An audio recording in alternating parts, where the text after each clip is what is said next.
You know, we all love a great victory story, right? But what happens after the big party? That's what we're digging into today.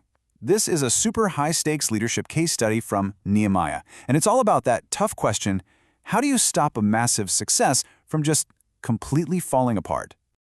All right, let's just jump right in. Look at this. On one side, you got chapter 12. I mean, it's a total win. The city's reborn, the wall is dedicated. It's just this moment of pure, unified celebration. Picture-perfect success. But then you glance over to the very next chapter, and bam! It's a total crisis. The temple is defiled, people have abandoned their posts, shady deals are being made. The difference is just staggering. So the big question is, how on earth did it all go south so fast? Okay, to get what's going on, we have to look at the timeline. And this is the crucial part, you guys. The leader, Nehemiah, he wasn't even in town when the wheels started coming off. So check this out.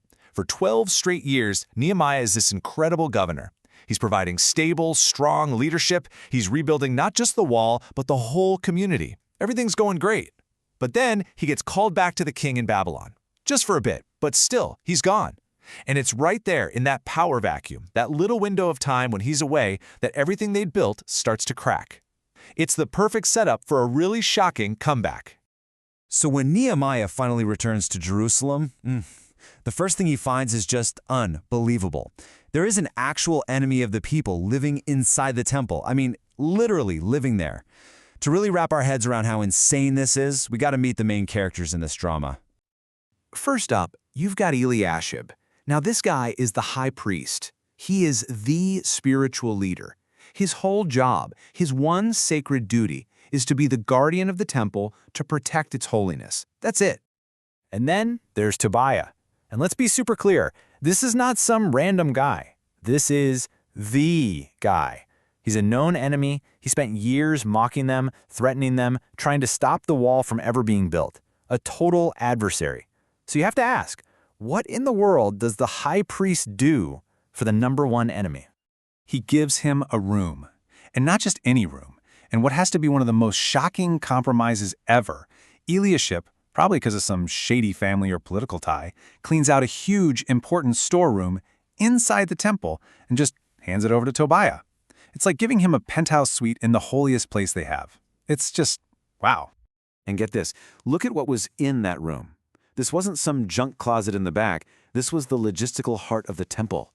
It's where they kept the grain offerings, the sacred incense, the holy vessels, and maybe most importantly, the tithes that were the paychecks for the Levites, the temple staff. So to make room for Tobiah, Eliashib literally had to throw out the entire operational and spiritual support system of the temple. He gutted it. So can you imagine Nehemiah walking in and seeing this? His reaction is not subtle. He doesn't form a committee. He doesn't schedule a meeting to discuss it. Nope. His response is immediate, it's decisive, and you can just feel the righteous anger. What he does next is basically a 4-step masterclass in fixing a disaster. First, he gets the facts. He investigates. Second, he expels. And I mean, he physically throws all of Tobiah's stuff out into the street. Third, he purifies the room, cleanses it of the corruption. And fourth, he restores it, putting everything back where it belongs. It's such a powerful lesson, right? You cannot compromise with something that corrupts your mission. You get rid of it. End of story.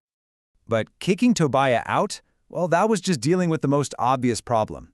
As Nehemiah started to look around, he realized this was just one symptom of a much deeper systemic rot.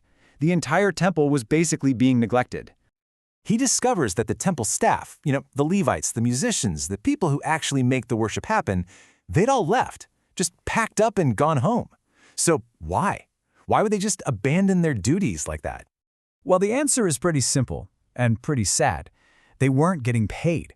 The whole financial system that was supposed to support them had totally collapsed. The people just stopped giving.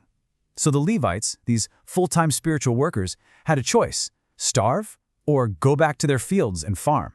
They had to leave just to feed their families. And the result? The house of God was basically empty. So again, Nehemiah doesn't just put a Band-Aid on it, he rebuilds the entire broken system from the ground up. First, he goes straight to the leaders and calls them out. Then he gets the team back together, calls the Levites back to their posts. He jumpstarts the supply chain, getting the people to bring their tithes again. And here's the key part. He puts trustworthy people in charge to make sure it's managed properly this time. He's all about accountability. He's not just fixing the present, he's building a structure for the future. Okay, so this whole crazy story, from finding an enemy living in the temple to a completely abandoned staff, it's just an incredible leadership lesson. When you boil it all down, there are really three huge takeaways here for anyone who's trying to build or maintain something important. And these are the big ones. Lesson 1, holiness, or, the integrity of your mission. It's just not negotiable. You have to have firm boundaries. Lesson 2, compromise from the inside will rot you out. That one little concession to an enemy can bring the whole thing down. And lesson 3, maybe the most important one, real change isn't a one-and-done kind of deal. A big victory is awesome, but it's just the start. It takes constant work, constant vigilance to keep it going. So after all of this, the heavy lifting, the confrontation, rebuilding entire systems, Nehemiah closes with this really personal prayer. It gives us such a window into his heart as a leader. So what does it tell us? It shows he's incredibly humble. This isn't a prayer of pride like, look what I did. It's the exact opposite. He knows that everything he just fixed is fragile. He knows it could all crumble again tomorrow.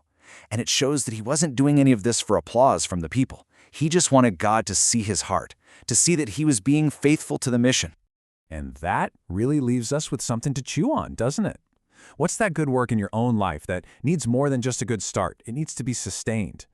We all get excited about beginnings, right? A new project, a new resolution. But this story from Nehemiah, man, it just hammers home the point that sustaining the good day in and day out and protecting it, that's the real work. That's the hard part. And it's probably the most important part of all.